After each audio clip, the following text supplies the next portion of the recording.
do nosso debate, nós vamos fazer o seguinte. Como tem muitas perguntas, a gente vai dando prioridade para as perguntas, depois a gente faz uma fala de fecho, tá bom? As perguntas vão sendo estabelecidas ali. Você quer ler daqui? Vai.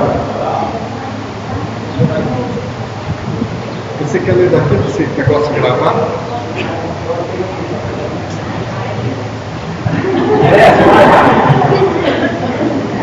Então vamos lá, gente. Olha, tem lá. Pronto. Se resolveu, Cici.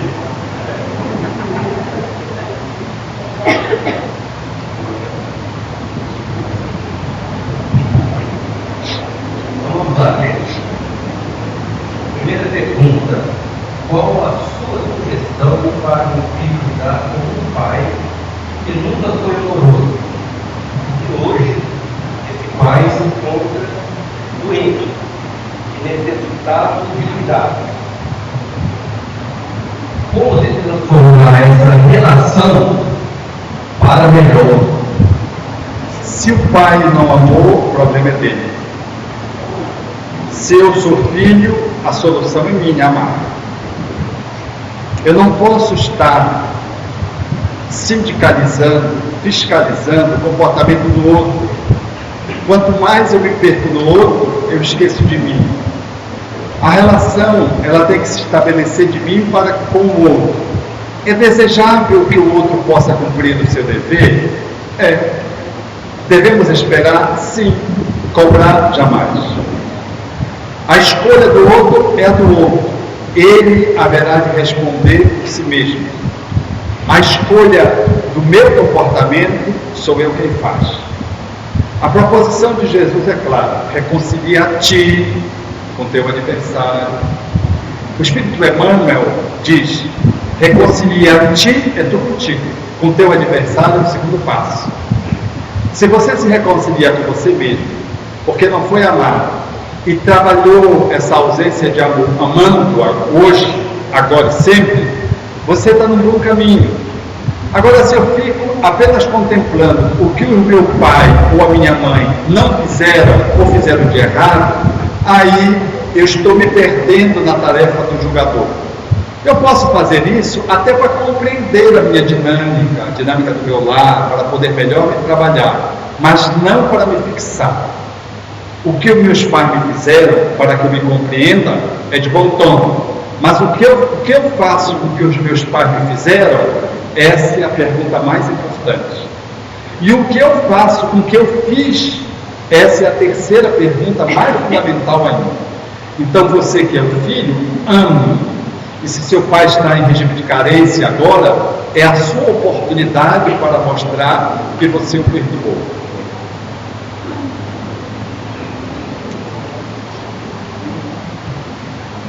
Próxima.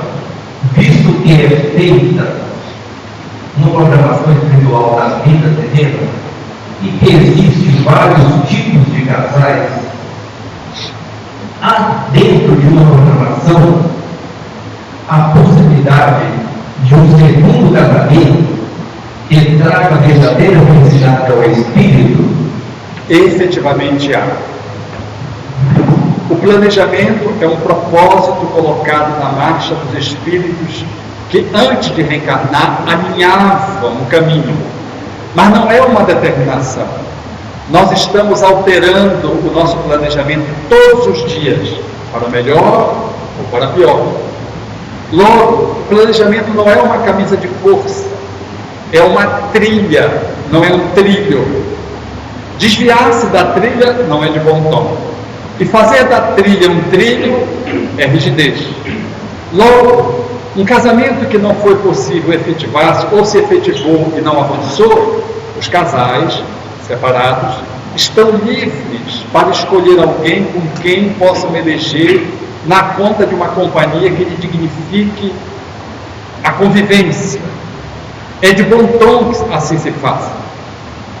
Às vezes, no curso de uma existência, nós replanejamos, estando na viuvez ou depois de uma separação, nós replanejamos o novo acasalamento. Aqui em Minas, vocês têm um exemplo muito bem posto, que é de Arnaldo, que se reacasalou depois de perder a companhia de meio e meio, que mais tarde teve o ensejo de se comunicar com Chico, consolando-o, e teve o ensejo de lhe arrumar uma nova parceira.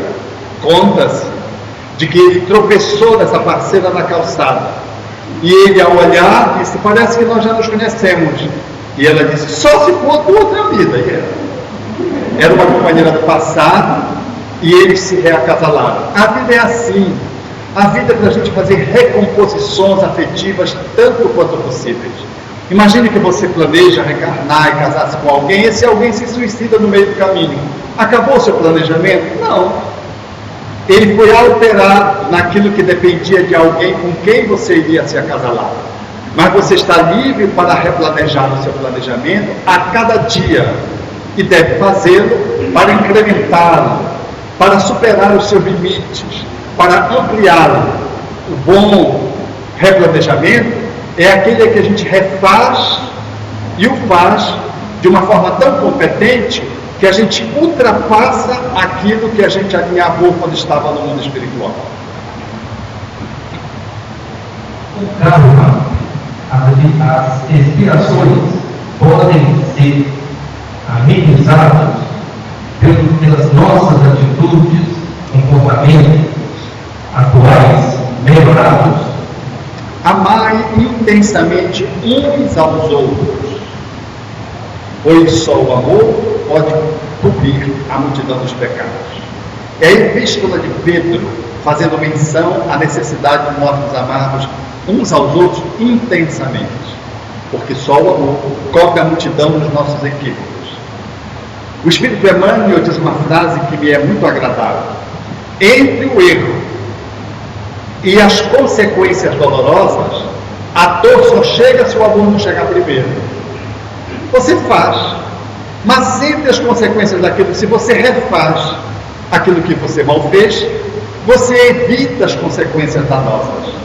Logo, nós somos o sujeito da nossa própria construção diária. Devemos estar replanejando nossas faltas todos os dias. Nada de ficar esperando uma outra encadernação para refazer o caminho. Nada de achar que a gente vai ter que sofrer lá adiante o mal que a gente fez agora. Nada, me dei conta do mal, eu utilizo a amorosidade como instrumento fundamental para remover o mal que eu fiz. Eu não preciso sofrer para aprender. O sofrimento resulta da rebeldia de alguém que faz o mal e resiste a fazer a reparação. E aí vem a dor como instrumento pedagógico último, usado pela divindade, a fim de nos acordar a consciência. Mas se a consciência desperta antes que a dor se transforme numa dor doída, que bom, a gente altera pelo amor a dor empreendida num dado momento, através de uma atitude que ainda não obteve a sua consequência final, porque nós interceptamos através de atitudes amorosas em tempo, alterando o curso das consequências negativas que aquele nosso ato poderá determinar. Quando o filho não demonstra amor para o que fazer? Ame-o acima das limitações, porque não poucas vezes nós recebemos em casa alguém com quem nós temos um débito grave e ajustamos perante a misericórdia divina que essa oportunidade se passa pela via da consanguinidade. O espírito renasce na delicadeza de um corpo infantil, pequeno, de um bebê, que na sua desproteção, na sua carência absoluta de tudo, não tem nem plumagem para se proteger do frio ou do calor. Cabe ao pai e à mãe, aos tutores, fazer esse investimento que nessa faixa etária é de fundamental importância para alterar uma animosidade que vem de outrora. a investida de amor, o cuidado estabelecido, já vai alterando essa química memorial que ressurge com o tempo, e quando você nota mais lá adiante, aquilo já se esvaneceu de tanto investimento que você fez. Todavia, há circunstâncias em que as dores são tão graves que não é possível, em tempo curto, mesmo diante de um bom investimento, alterar aquele psiquismo radicalmente. A gente atenua, mas ele ainda fica trazendo a animosidade de um ódio cultivado no passado. É assim, às vezes é da mãe para o pai, para o filho, às vezes é do filho para a mãe. Esses fenômenos acontecem dia a dia. Eu vi outro dia uma ocorrência desse tipo que eu quero compartilhar com vocês. Era uma amiga muito querida que me veio ao encontro e disse: Alberto, eu estou vivendo um drama. Ela, os filhos já na idade da adolescência, decidiu adotar. Conversou com os filhos, era meu parceiro, a adoção foi consensuada por a família para receber uma nova criança. E assim se deu. Lá no dia, a filha chega: mãe, descobri a nossa irmã, é fulana de tal, vamos dizer aqui, Maria. É a Maria. E aí eles foram visitar a Maria e pronto. Era uma graça. Todos foram em torno da Maria e fizeram o movimento da adoção, que se estabeleceu de uma forma rápida. Todavia, quando Maria está integrada na família, surge uma notícia de que a Maria tinha uma irmã que igualmente tinha sido abandonada. Habitualmente, perder a relação com os pais é uma grande dor. E essa dor se multiplica se, além de perder os pais, eu perco o laço de fraternidade, de irmandade, quando eu separo os filhos. Então, essa minha amiga, que é assistente social, com essa consciência espírita, disse: não, então vamos buscar a criança B, Joana, vamos dizer.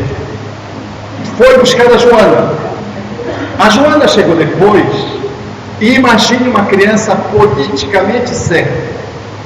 Uma criança que chama a atenção onde chega por ser tudo de bom.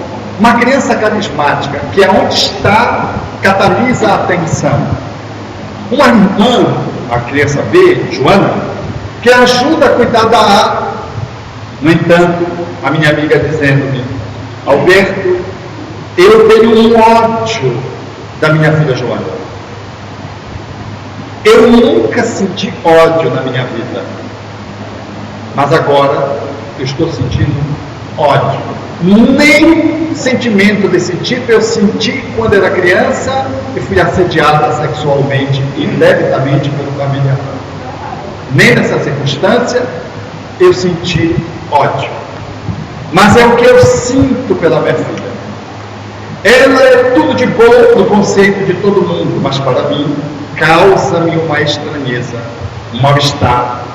E ela se aproxima de mim com muita delicadeza. Diz: você é a melhor mãe do mundo. Se apruma para fazer massagem no meu pé. Eu deixo para que ela não perceba a minha rejeição. Ela faz massagem no meu pé e eu sinto dor no abdômen. Eu sinto cólica. Ela me toca, é como se me desse choque. Às vezes eu sinto uma ternura, mas habitualmente é uma aversão e muitas vezes é ódio que eu sinto por ela. Maria, a criança A, é uma criança normal, faz tudo isso, faz coisa certa e errada, mas Joana, a criança B, é tudo de bom. O problema foi de tal ordem, tomando volume, que chegou ao ponto do esposo dizer: ou você trata a nossa filha como uma mãe, com dignidade, ou eu me separo de você. Chegou ao ponto do casal quase se separar-se, porque o esposo, o pai, não conseguia acolher a forma como a esposa, na posição de mãe, cuidava de Joana, ou destratava Joana. Porque quando a gente não gosta de alguém, a gente nem se dá conta que a gente está tratando mal.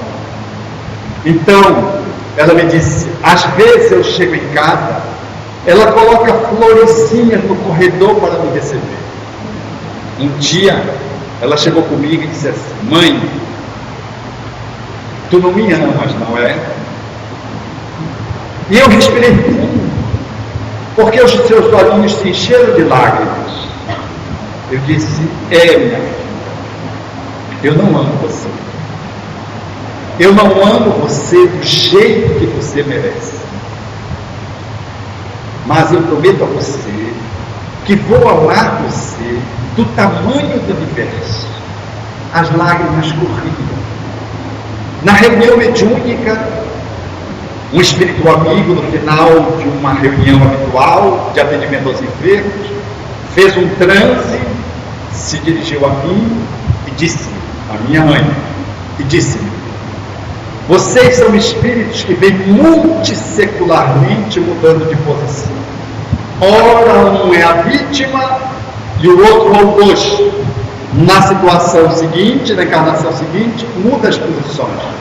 E vocês vêm alternando vingança ao lado de vingança a cada existência corporal. Mas eu quero lhe dizer que esse espírito que está na posição da sua filha já perdoou você. Agora é com você. Você precisa fazer a sua parte. Essa minha amiga com lágrimas nos olhos dizia: me ajuda, porque eu não estou conseguindo perdoar. Passaram-se os meses num trabalho hercúleo para refrigerar o coração. Eu a encontrei no cinema, ela, o esposo e as duas filhas adotivas. A filha enganchada nas pernas dela, ela acariciando a filha, e nós começamos a sorrir, nos reencontrando, e eu disse: e aí, hein, Joana? Ela disse: estou vencendo-me, superando. Então é assim, nós não sabemos quem vem. Quem vem às vezes mobiliza uma energia tão intensa que nós não logramos sustentar o equilíbrio. Certa feita, eu acompanhava um psicoterapeuta que me procurou para que eu ensinasse uma técnica, didaticamente, de regressão de memória. Era um psicanalista, médico. E eu fui lhe ensinar a fazer uma regressão didática.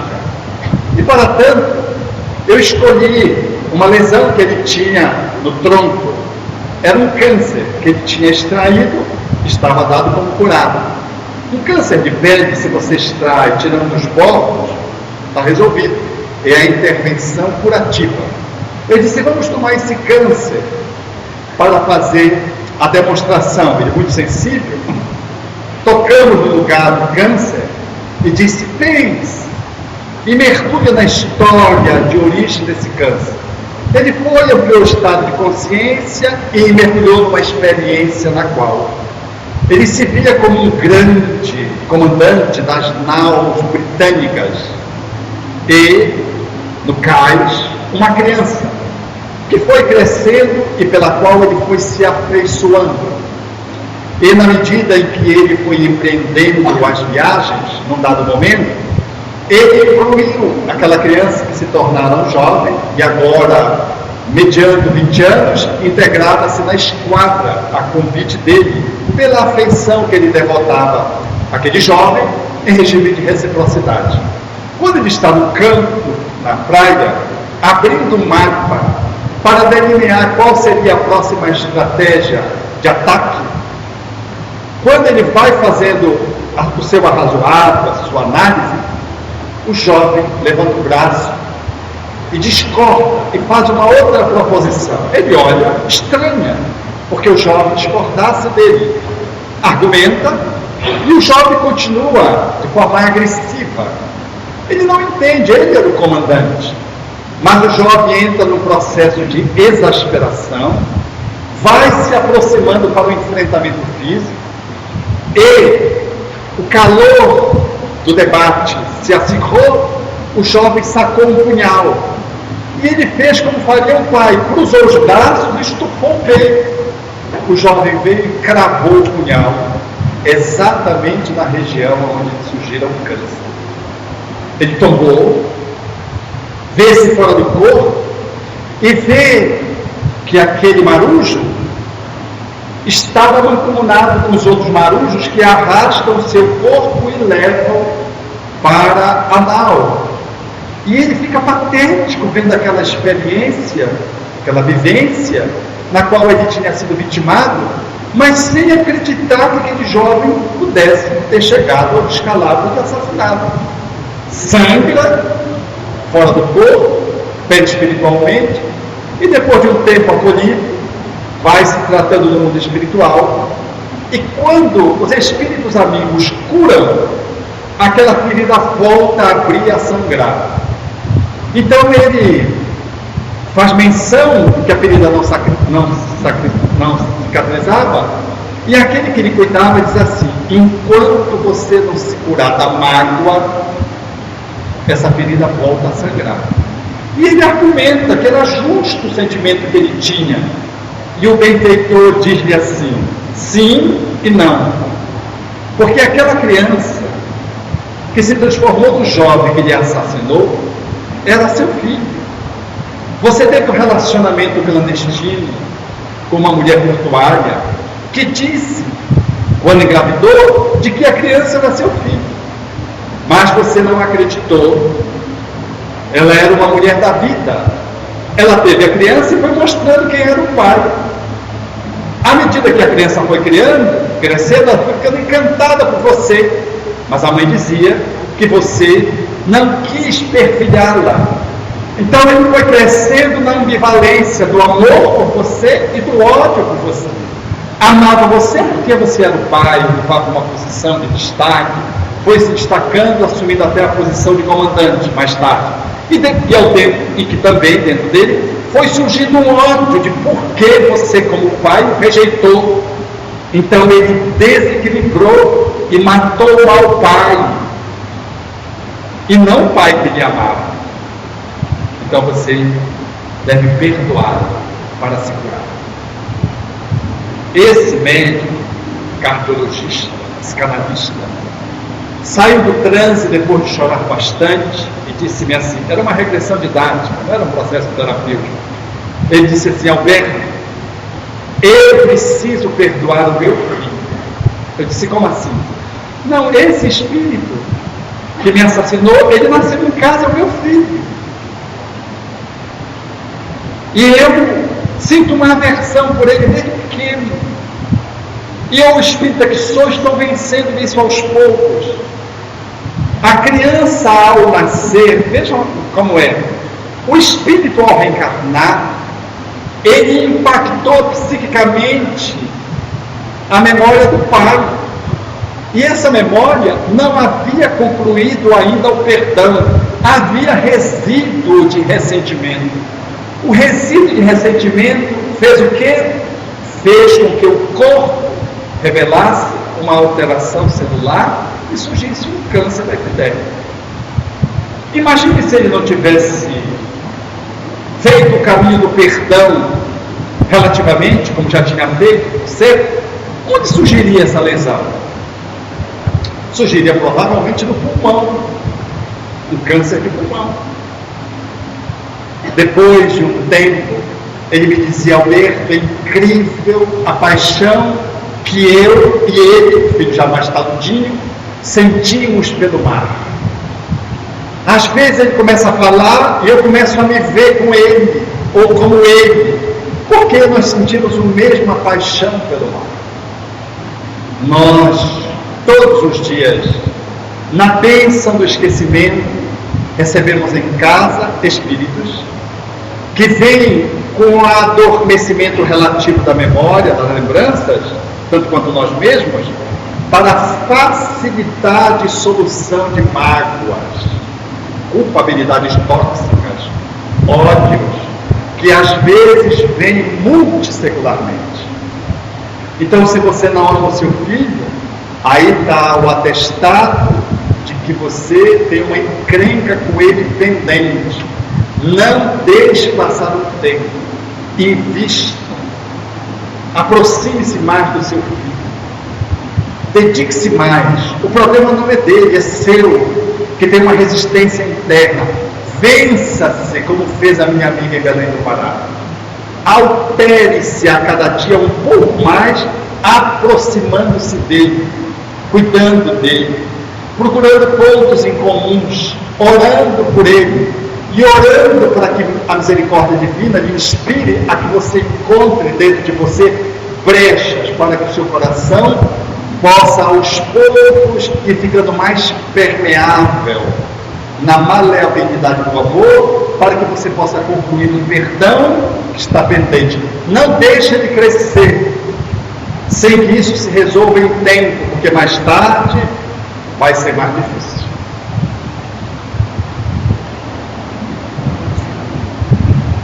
Nessa resposta, muito se falou em ódio. O ódio seria o amor adoecido?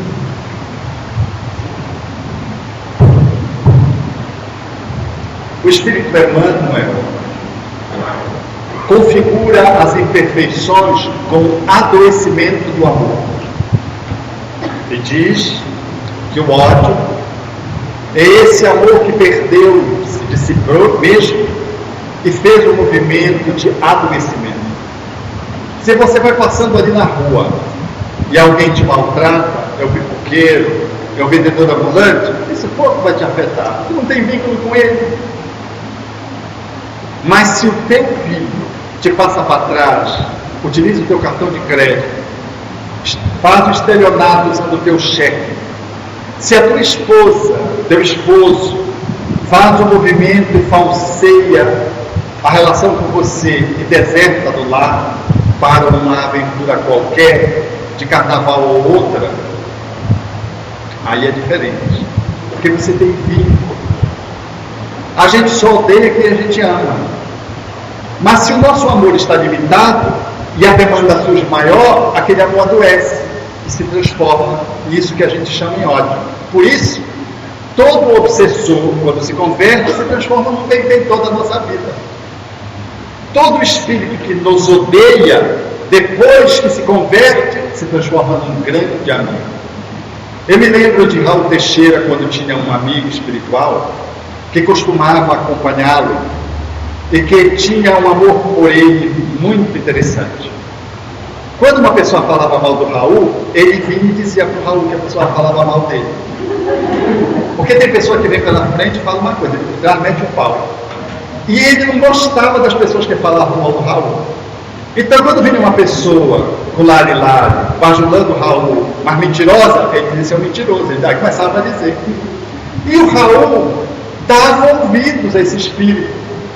E o espírito guia do Raul, Camilo, num dado momento, teve que chamar a atenção dele, o Raul, e disse: ó, se você vai querer dar atenção a esse espírito, dê a eles, nós vamos embora.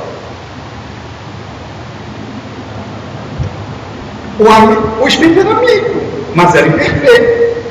Protegia o Raul de tudo aquilo quanto se colocava no campo da maledicência e da calúnia.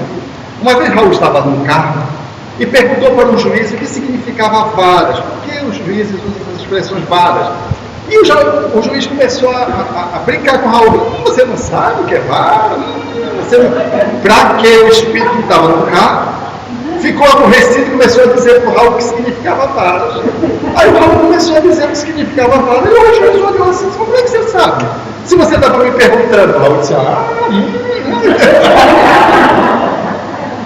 Então é assim. Quando a gente ama, a gente não ama assim limpo, a gente ama meio atrapalhado. Esse espírito não odiava os outros, mas ninguém queria se mexer com o Raul, porque aí ele passava a odiar, numa certa medida, e se aliava ao Raul para dar as informações na expectativa de encontrar no Raul uma conivência. E se o Raul começou a ceder, o caminho veio e puxou a orelha do Raul. Olha lá, quem você ouve, quem vai lhe orientar, se somos nós, eu, ou se é o seu amigo de vida passada.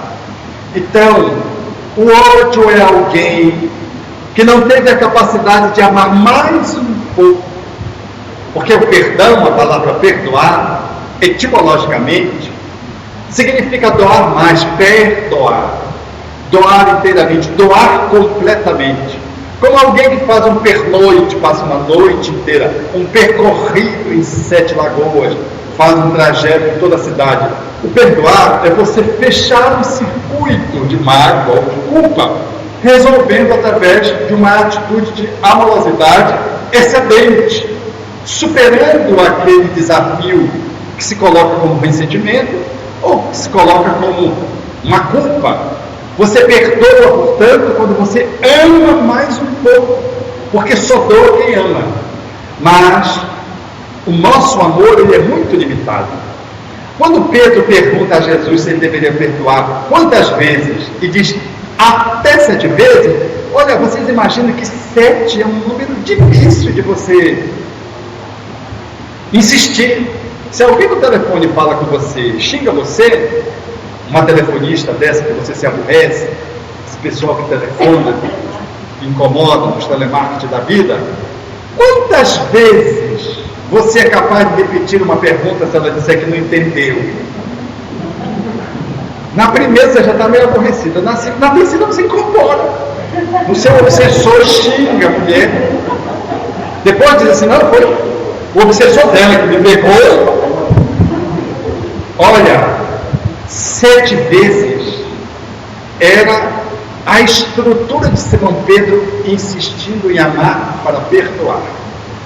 Se um amigo empresta dinheiro de você e não paga, quantas vezes você empresta dinheiro para esse amigo? Ou empresta um objeto? Não, nunca mais. Vai dizer assim, altera a voz, despicha a cabeça, nunca mais. Você ainda está magoado com aquela primeira vez, não perdoou nem a primeira. Não vai ser nem a segunda nem a terceira. 7 vezes você atender uma pessoa amando, repetindo que a pessoa não, uma pessoa surda que pergunta para você no telefone, sua avó, meu neto, meu filho, daí pensa uma pergunta e você responde, você repete mais alto. Ela diz, meu filho, desculpa, eu não ouvi direito. O que foi que você disse mesmo? Aí você repete a terceira vez. Na quinta, você já está com uma úlcera no estômago, estressado. Então, 7 vezes dá uma dimensão de um espírito que já tem muita bagagem. Porque a gente não consegue amar repetidas vezes, 2, 3. A gente diz assim, olha, a primeira tudo bem, mas a segunda eu não sou burro, a gente está dizendo assim que não é burro. A Nádia Franco atendendo os necessitados na sua instituição, dentre uma que estava aborrecida, ela fez a abordagem, era um dia de frio, e trouxe sopa. A necessitada pegou a sopa, estava contrariada, jogou a sopa no chão.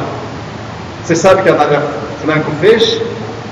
Pegou um outro prato, botou sopa, disse, meu bem, está quentinho, está frio, tome. Sabe o que a necessitada fez? Jogou o prato de sopa nela na Nádia Franco. Já se colocou no lugar da Nádia Franco? Sabe o que a Nádia Franco fez? Pegou, se limpou, pegou o outro prato, disse, minha filha, a sopa está quentinha, e trouxe o terceiro prato. Aí a assistida começou a chorar. Porque ela foi 2.000 milhas. Ela ofereceu a outra face. Ela amou para além dos limites que aquele necessitado estava lhe requisitando. Não era justo que ele jogasse a sopa no chão. Muito menos jogasse naquela que era a benfeitora. Mas não era justo aquela pessoa deixar de ser atendida.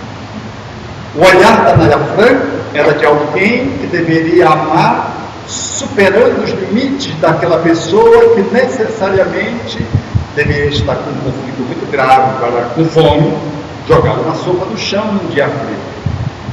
Ademais, jogar a sopa na própria pessoa que estava doando a sopa.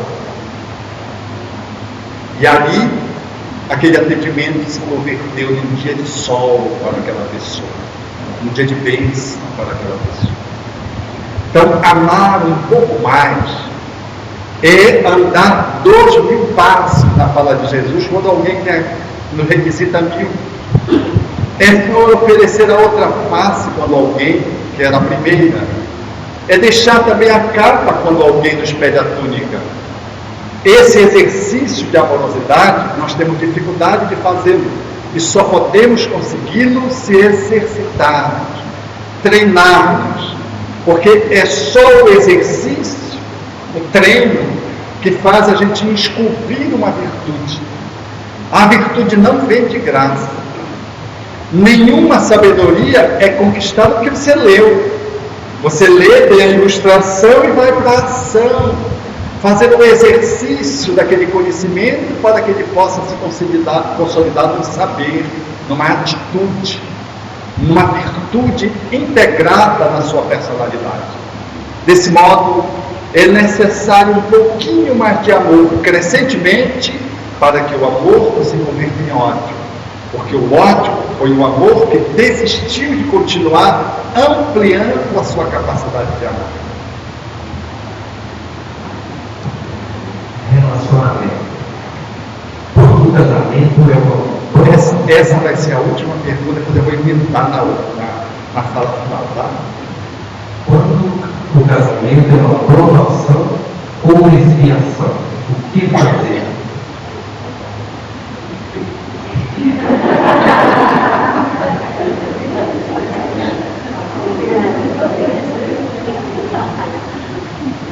Também é a última, né? Podia. A outra poderia ter sido a última, né? Pergunta sobre escolhidade. Porque tem relacionamento conjugal e tem relacionamento conjugal. Como diz o provérbio chinês, o casamento é uma fortaleza sitiada. Quem está dentro quer sair e quem está fora quer entrar. Quem está solteiro está reclamando por enquanto ninguém está casado, neném. E quem está casado, ai meu Deus, ai meu Deus, ai meu Deus. Que Deus o leve, que Deus o leve. Nós não estamos contentes se estamos solteiros ou casados, porque nós estamos descontentes em nós mesmos. Porque o desafio posto é podermos lidar conosco mesmo. A relação de conjugalidade mais difícil é a pré-nupcial, que é de você com você. Se você não estabelece uma relação de enamoramento para a vida inteira com você, você não vai casar bem com ninguém. Não vai casar bem com ninguém. E a maioria dos acasalamentos na Terra são feitos à moda da evolução da Terra. Os casamentos tipo Amélie Boudet e Allan Kardec, Satorvai e Mahatma Gandhi são raríssimos. Os acasalamentos, na maioria das vezes, segundo o espírito André Luiz, são provacionais. Eu, quando ouço um falando mal do outro e ouço o outro, eu sempre chego à conclusão que eles se merecem. Nós somos almas que deveremos nos lapidar a partir do outro. Quanto mais difícil é o outro, maior pode ser o teu embelezamento espiritual. Olha para o teu parceiro ou para a tua parceira como sendo o teu personal trainer da alma. Você vai sair da sua encarnação nas mãos de Jesus.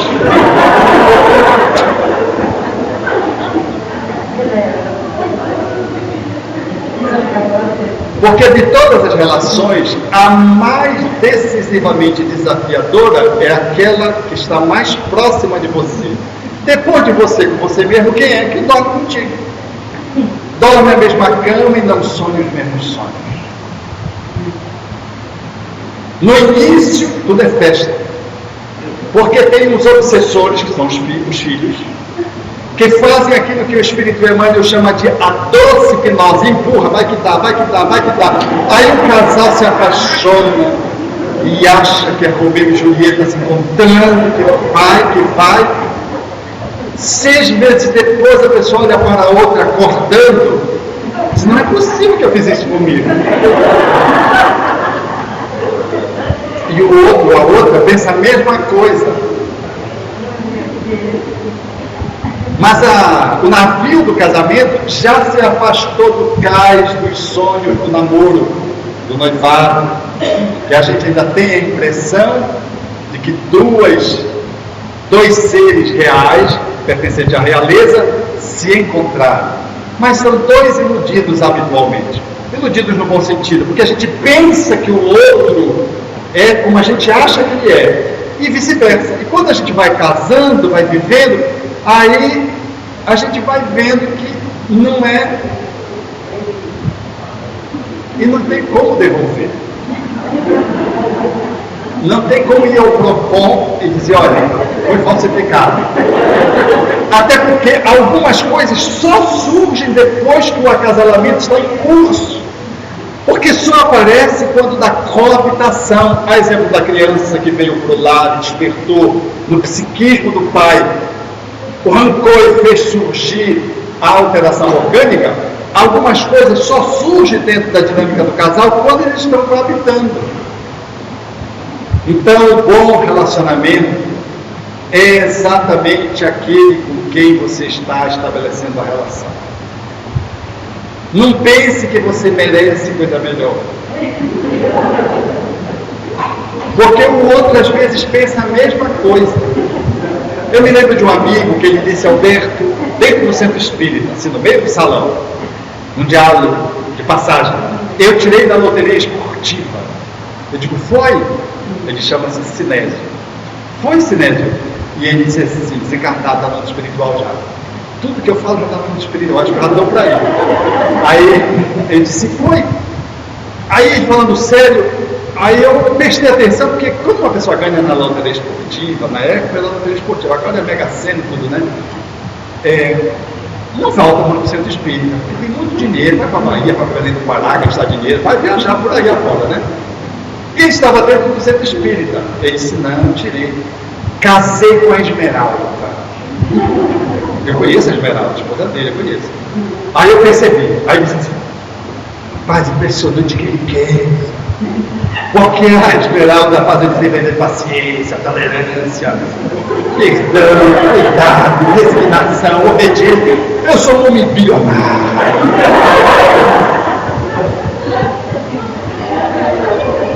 Esmeralda, olha esse nome lindo, né, Esmeralda?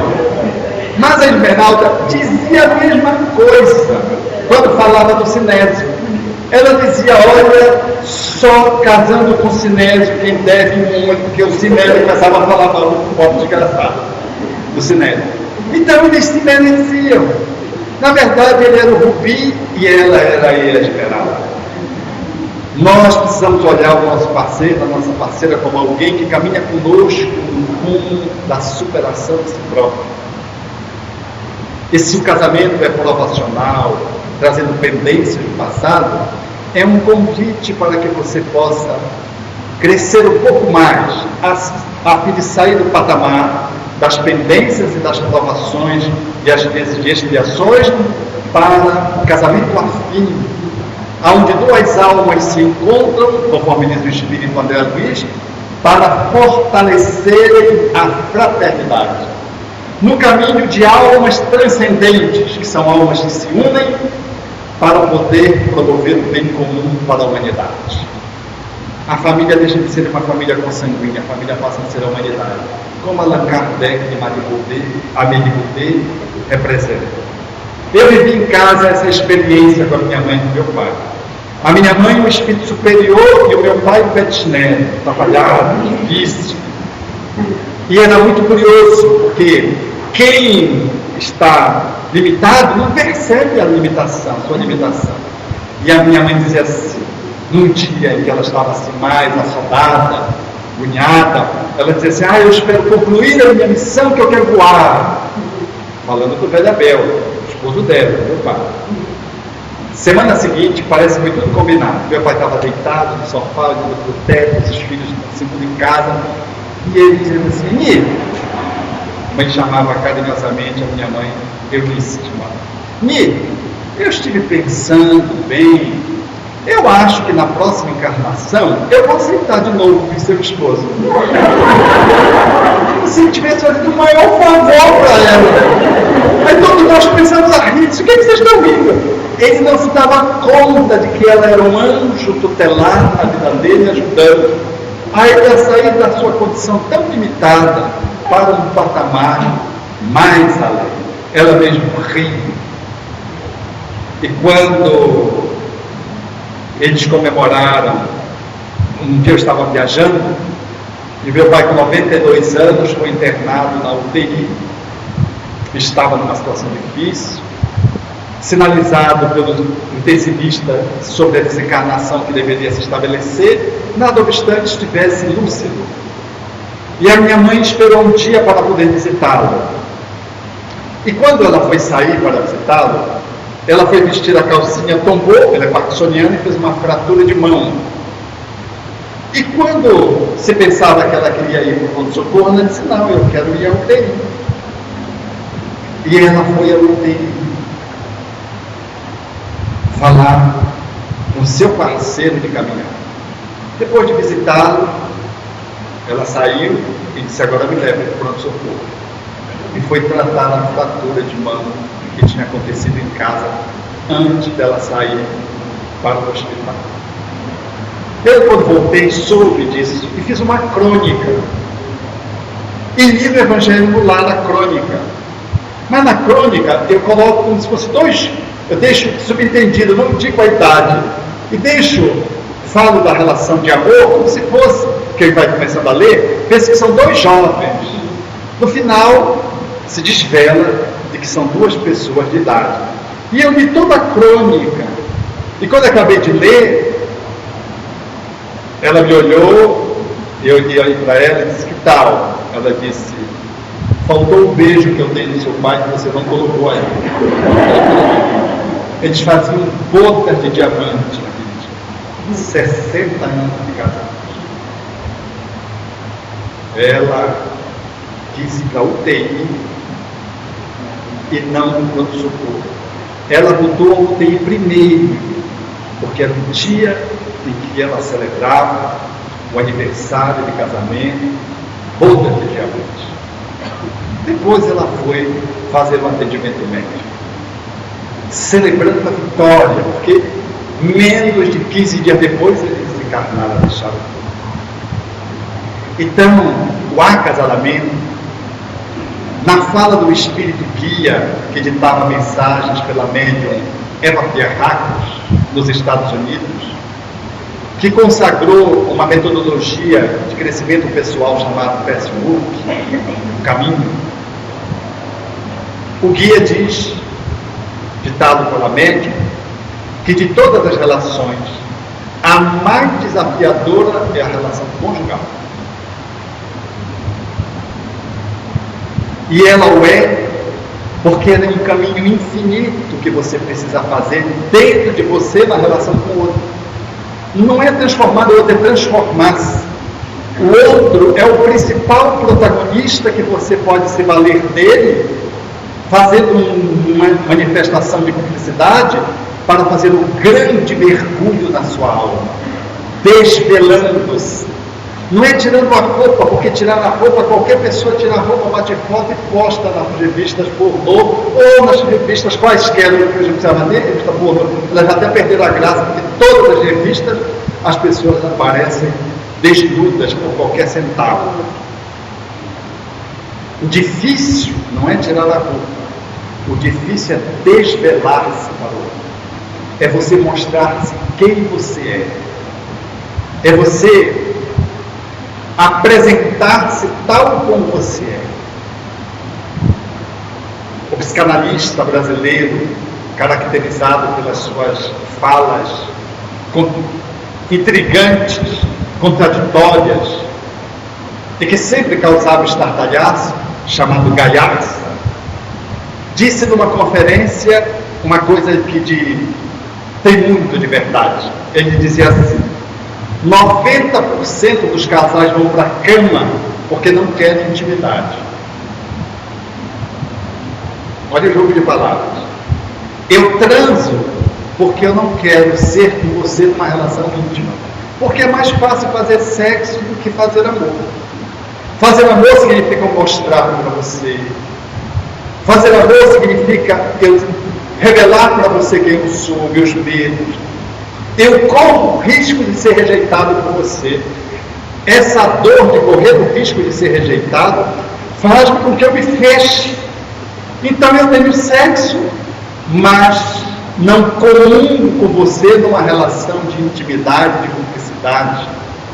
Porque para fazer isso, eu preciso me apresentar para você como eu sou, com as minhas contradições, com os meus pontos cegos, que eu nem sei onde estão, eu só sei que eles incomodam, com as minhas virtudes e com as minhas tendências, com o meu lado bom e com o meu lado ruim, com vinho bom e com vinho intragável.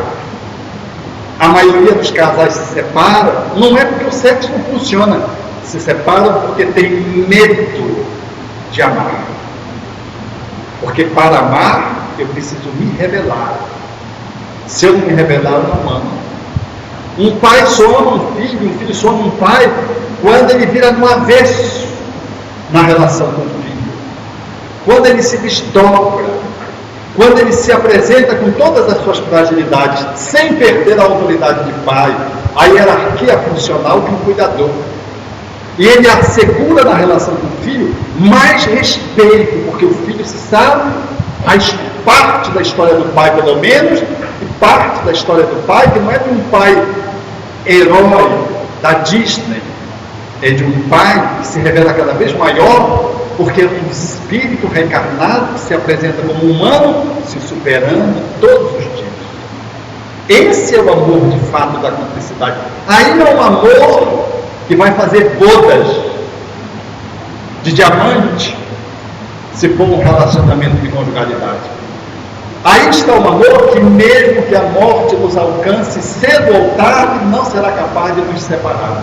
Porque é um amor que desconhece a morte, são vínculos de alma a alma, não é de corpo, não é de posição circunstancial. Eu estou seu pai, mas eu não sou seu pai. E nós somos uma família meio enjambrada, biológica, sem conseguir ser uma família espiritual, convidado que somos pela reencarnação da família biológica a transformarmos em almas afins, a diminuir distâncias.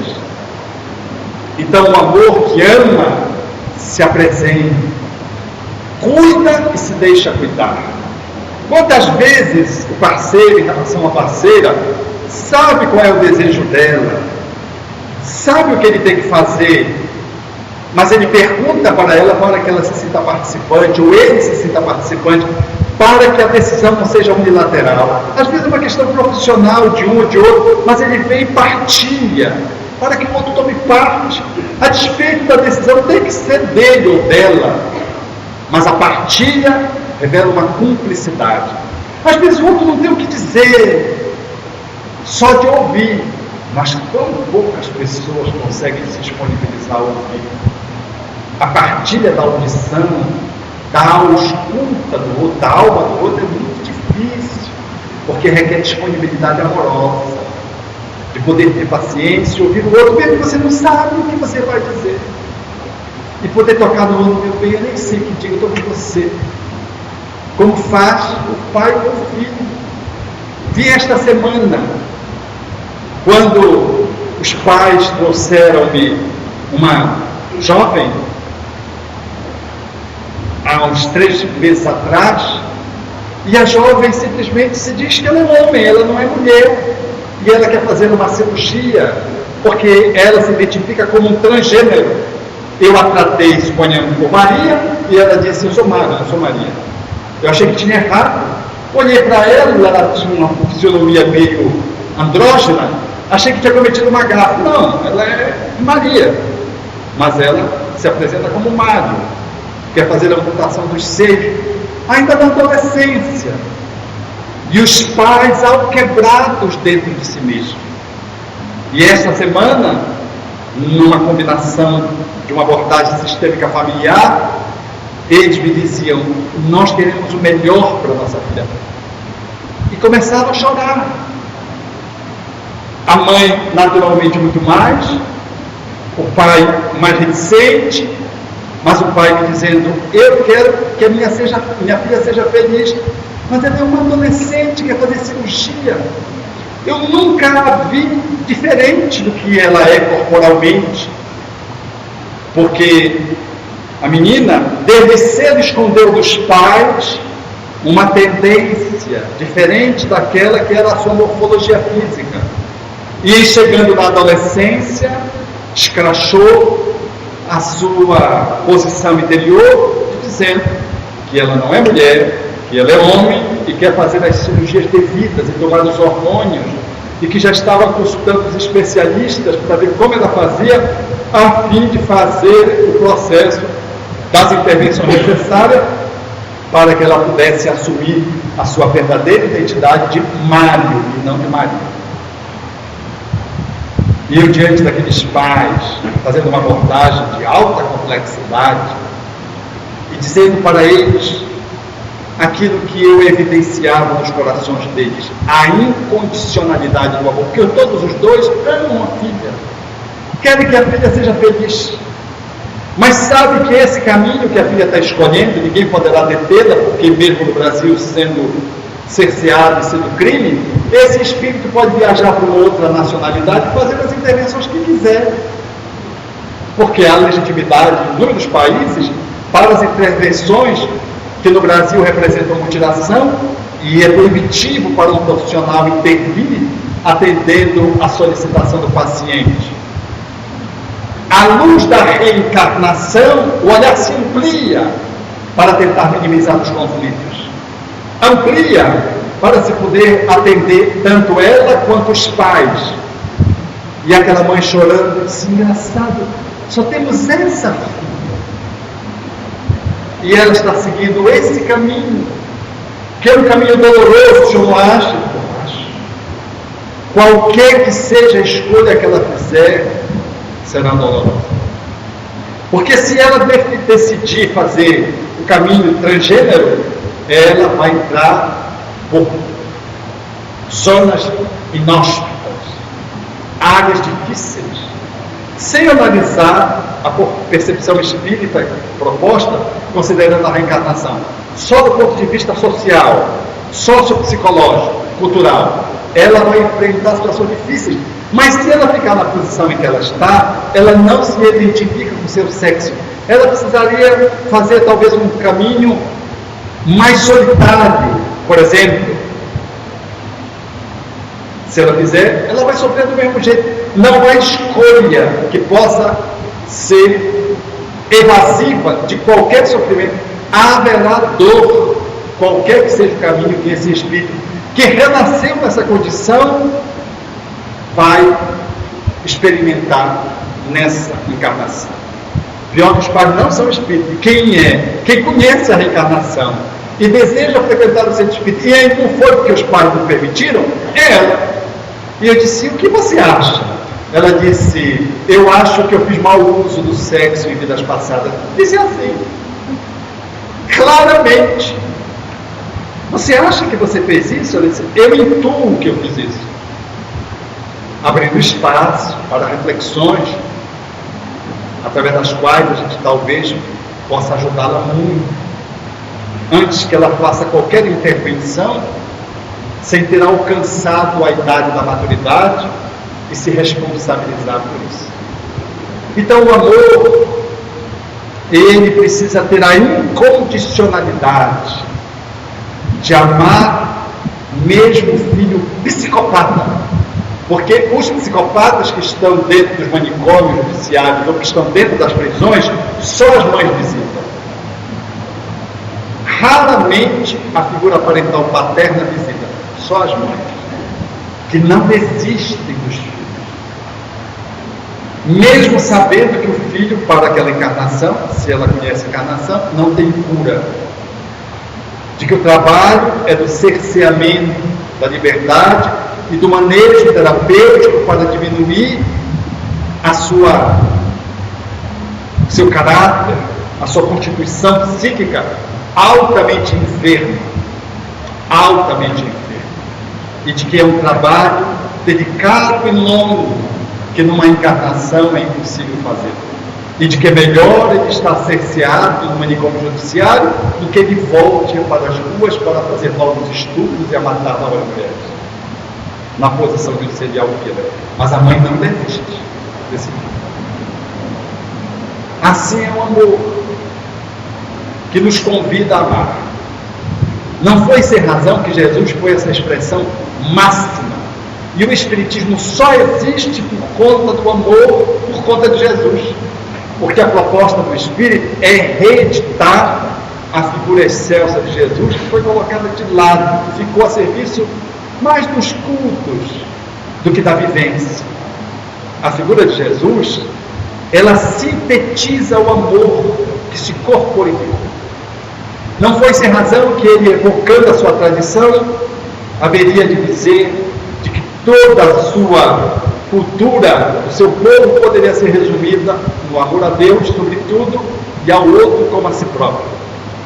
E não foi sem razão que ele transformou esse amor ao outro na dimensão nunca vista na terra, ao inimigo. Ele chegou a esse limite do inimigo, que se 2000 anos depois, se eu disser para você que você deve cumprimentar uma pessoa que fez mal para você, você não consegue dar bom dia para a pessoa, quanto mais perdoá-la. Você não consegue. Há 2000 anos atrás, Jesus dizia que nós tínhamos que amar o inimigo, e que Kardec traduz: não querer o mal, e ter a oportunidade de fazer o bem, e orar pela pessoa. Nós não fazemos isso 2000 anos depois.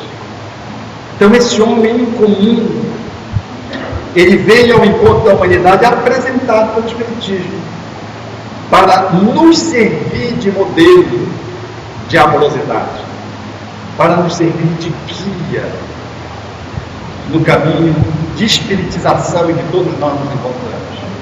Nos múltiplos desafios com esposa, com filho, com parceiro, com vizinho, com pai, com avô, com neto, com companheiro de casa espírita, aonde nós reencontramos ex-religiosos do passado e aprontamos.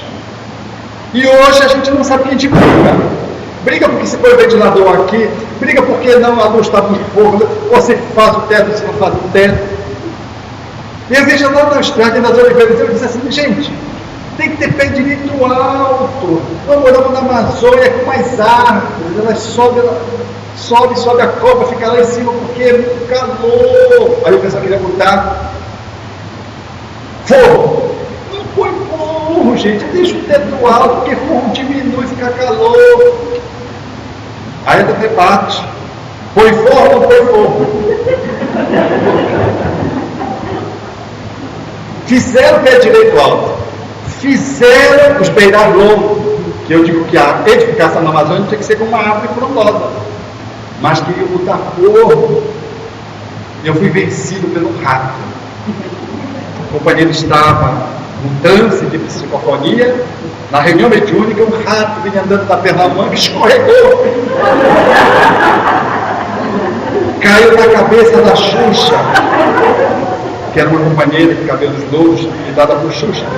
Caiu, o rato caiu na mesa de fórmica, foi rodando e foi no colo do meu irmão que dirigia a reunião mediúnica.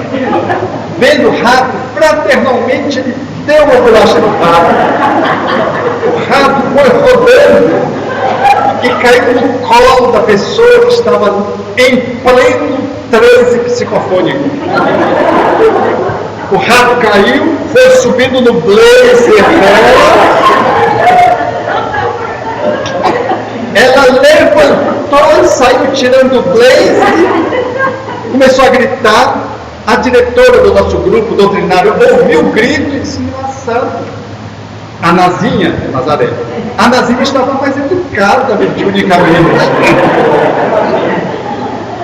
Achou que ela estava num transe equivocado, estava assim. E ela largou, foi tirando, aí a turma chegou para ajudar, porque ela já queria tirar as outras coisas, fechou o blazer, aí sentou, fechou o olho, disse: cadê o espírito? Ela disse: cadê o espírito? Eu não sei que gênero era o espírito que estava se comunicando, se ele se apresentava como mulher. Se ele se apresentando como mulher, ele devia estar correndo mais do que o rato. Então a natureza define o povo, para não cair mais rato na cabeça de ninguém. Mas nós precisamos nos amar dentro da casa espírita. 22 anos de centro espírita é um convite para estabelecermos a nossa família da fraternidade. Que podemos encontrar na casa espírita o prolongamento dos nossos amores. E se tiver alguém que nos desafie a vencer aquela pessoa, amando um pouquinho mais. Encontre saídas laterais, cumprimente, abrace. Não vá nas feridas e fique cutucando com essa pessoa. Ore por ela. Limpe-se de qualquer asco, animosidade, diferença, rejeição.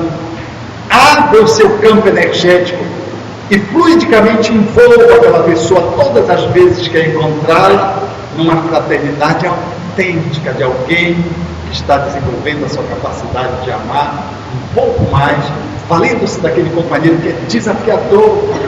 Às vezes é só para você, às vezes para todo mundo. É o chato, que quando ele chega todo mundo baixa a ficha. Porque ele é a pessoa que vai fazer o grupo crescer, mas o grupo quer que ele vai embora. Com os obsessores. E os guias estão fazendo ele entrar para que o grupo possa se evangelizar, aprendendo a amar. Porque ele é o mala. Difícil, obsediado. Então ele desafia todo mundo a amar mais. É o Jorge, na convivência com Chico Xavier, nos tempos idos, que ninguém conseguia se aproximar do Jorge. Vocês conhecem, né? A história do Jorge. Por isso, amigos, 40 anos depois, Oprah Winfrey, a grande comunicadora dos Estados Unidos, no dia em que estava se celebrando o Dia dos Namorados, ela está recebendo casais. E adivinhe quem é o casal que ela recebe para entrevistar no dia comemorativo de junho ao Dia dos Namorados. A comunicadora negra, Oprah, recebia exatamente Ed e Meg. Tinham vencido naquele casamento, que só poderíamos dizer assim que foi do nada, tinham vencido 40 anos. Ele dizia: ela salvou a minha vida no campo de concentração, lançando-me maçãs vermelhas. E ela dizia para a comunicadora na televisão: e ele veio salvando a minha vida todos os dias, com a dedicação e o amor que ele me dispensa em mais de 40 anos de convivência. Muitas pessoas nos lançam maçãs vermelhas e a gente acaba por esquecer delas. Muitos de nós fomos alimentados por maçãs que foram lançadas quando vivíamos num campo de concentração, que podia ser a doença, podia ser a possessão, podia ser a solidão de uma separação, podia ser uma gravidez difícil, podia ser um processo econômico. Quantas situações nós já vivemos e alguém veio com uma maçã vermelha e nos deu o alimento, o colo, o aconchego, o apoio, a vibração, e a gente está de pé e às vezes esqueceu dessas pessoas.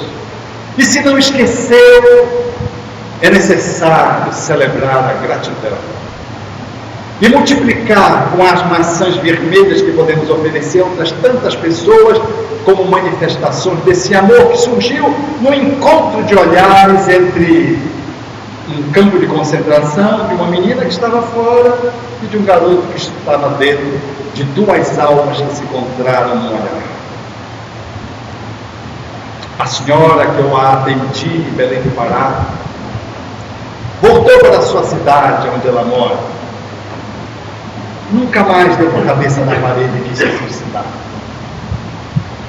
Vinculada à casa espírita, cujo dirigente é o ex do passado, que, mantendo uma posição de correção ética, soube mantê-la no momento de vulnerabilidade no seu tempo, no seu lugar, na distância adequada, transformou-se com o tempo na principal trabalhadora daquela instituição, que desenvolve um trabalho num centro avançado daquele centro espírita.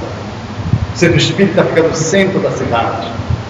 E tem um posto avançado que atende a miséria. Ela que coordena o trabalho lá na ponta, na periferia, atendendo os sofredores, os necessitados.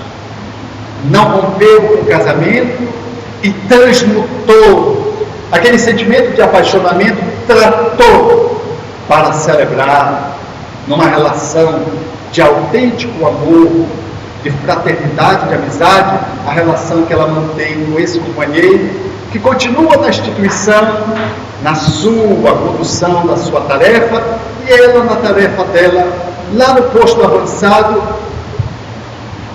celebrando a sua capacidade de amar, agora dando vida para as pessoas, quando no passado ela foi capaz de tirar da sua própria vida, em nome de um amor, tomando veneno para encontrar com o seu amor.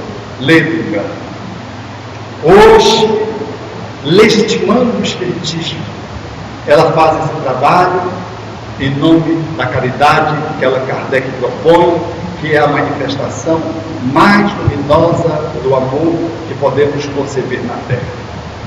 Por isso, eu gostaria de convidar os amigos a podermos celebrar o amor e sem nenhuma culpa, olhando-nos para nós mesmos, identificarmos aonde estão as impurezas que contaminam o café do amor, que nos impedem de fluir mais grandemente nos diversos papéis sociais que somos chamados a desempenhar, e olhando-se para si próprio, amando-se um pouco mais a cada dia, nós haveremos de colocar em pauta a caridade para conosco mesmo, que refluirá para o outro, porque a gente só ama o outro na mesma medida em que nós nos amamos. Nós só damos para alguém se conseguimos conceder para nós mesmos.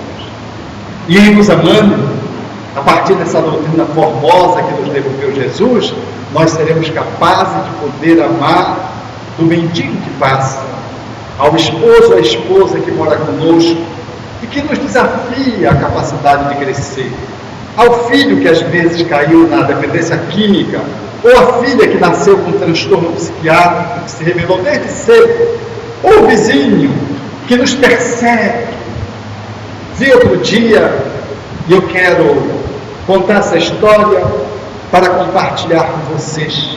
Companheiro espírita, vivendo a excelência da doutrina espírita no trabalho abençoado do bem, mas num gesto de invigilância, e morando num condomínio, sendo assediado por um morador que não respeita ninguém, ele não sabia o que fazer. Esse vizinho era muito inconveniente com todos os convivas do condomínio onde ele mora. E esse companheiro espírita ia lidando com ele como podia, mas nunca conseguia virar o jogo satisfatoriamente. Até que aconteceu um dia em que esse companheiro espírita foi perdendo o prumo, foi se envolvendo com outras atividades que o projetou na mídia, e ele ganhou visibilidade social, e aí ele começou a esquecer um pouco do centro espírita, e começou a perder o fervor que ele desenvolvia as atividades espíritas. Agora, dinheiro ele já tinha, agora o status. E foi nesse ponto que surgiu uma situação incrível. O vizinho, ao invés de importuná-lo ali no condomínio, foi na sua loja, e a cada dia ele quebrava do portão de vidraça da sua loja, ele quebrava uma portinhola feita de vidro. Ele ia lá um dia e quebrava o vidro, ia lá um dia e quebrava o vidro. Esse companheiro espírita foi então com um vizinho que tinha lidado com ele com uma situação de conflito, e perguntou: como é que você fez? Não, faça como eu fiz. O que você fez? Não, ele veio aqui, aprontou, eu fui lá, arrebentei a porta, quebrei tudo que estava dentro da casa dele. Aí disse: você fez isso? Foi, ele não importunou mais. E ele, invigilante, desconectado da doutrina espírita, do trabalho espírita, ali naquele meio social que joga você para as alturas e com a mesma facilidade que você sobe, você cai, sabe o que ele fez? Ele é construtor, empresário, pegou um trator e mandou com o trator arrebentar a casa do cara, botar a casa do cara embaixo. Com o trator. Quando a casa do cidadão foi abaixo, com o tratorista, a denúncia veio inevitável e ele caiu no silêncio. O que foi que eu fiz? Ele jamais poderia conceber que ele seria capaz de ordenar ao seu tratorista da sua empresa que derrubasse uma casa de alguém que estava lhe quebrando os vidros da sua loja. Com isso, ele foi demandado à delegacia e com isso ele me dizia: conte, Alberto, a minha história, porque a minha história está em vigilância. Para eu sair desse rumo que eu estava me colocando de artista e voltar a ser um artesão do bem dentro da casa espírita que eu era. É natural que eu estou reconstruindo a casa melhor do que estava, respondendo naturalmente ao processo e protegendo o tratorista, que foi incriminado porque fez a invasão da casa do outro. Imagina você chegar na sua casa e sua casa ter sido derrubada. E vocês sabem como é o nome desse companheiro espírita? Allan Kardec. Allan Kardec derrubou a casa do outro. E ele me disse: Alberto, conte a minha história para que sirva de exemplo de vigilância. Vigilância. Estava em outra cidade, ele viajou para outra cidade, acompanhando o nosso périplo naquela região, e ele lá, humildemente fazendo o caminho de volta. Amemos, meus amigos, celebremos o amor, porque só o amor será capaz de nos libertar. Tudo que temos está certo, não está nada errado na nossa vida, salvo que precisamos fazer de bem, de melhor, de bom, de ético, que está ainda um pouco deficiente, sem nenhuma cobrança injusta e sem nenhuma exigência descabida. Façamos o nosso melhor a cada dia, tendo um pouquinho mais de amor, para que ele não se converta em ódio, para que ele não derrube casa, para que ele não se congele. Fazemos um pouquinho mais de amor, distribuindo maçãs vermelhas, e quem sabe, mais dia menos dia, nós teremos o nosso coração plenificado pelo Evangelho de Jesus. Porque o mundo dos dias de hoje ainda aguarda a volta de Jesus nas nuvens, mas Jesus já se apresentou a nós outros através dos pequeninos. E por isso, celebramos o nosso encerramento tão fraternal na cidade de Sete Lagoas, nessas terras mineiras, agradecendo a vocês a oportunidade de estar com vocês e lembrando Maria Dolores, quando através de Chico Xavier canta a mensagem cristalina de Jesus, dizendo: em lembrando-te a promessa em sentido augusto, e estarei convosco eternamente até o fim dos séculos do mundo. Creio com razão que ninguém mais consegue ignorar, ao ver-te as manifestações de intenso amor, refugindo e atuando em toda parte. Vieste ao mundo sem quaisquer razões, sem honra, nem púrpura, nem guerra, e transformas povos e nações, mostrando as leis da vida sobre a terra. Revelas entre os homens dia a dia, iluminando os cérebros que irmanas, o caminho da paz e da alegria pela sublimação da leis humanas. Deste a fraternidade vasto acesso, traçando a estrada para a vida sã, e acentuaste as luzes do progresso nas vantagens de agora e de amanhã. Vieste do esplendor que reina no mais alto, guiando o mundo à evolução divina, da charrua ao trator, da vereda ao asfalto, do artesanato rude ao fulgor da oficina. Conhecendo uma terra, a tua força augusta permanece em tudo, aqui, ali, entretanto, no trem de diferença justa. Creio ainda, Jesus, não vamos a ti. Impele-nos, em teu ensino eleito, a esquecer para sempre o nosso orgulho frio e vão, pois queremos destrancar os recessos do peito, a fim de abrir-se o próprio coração. Obrigado.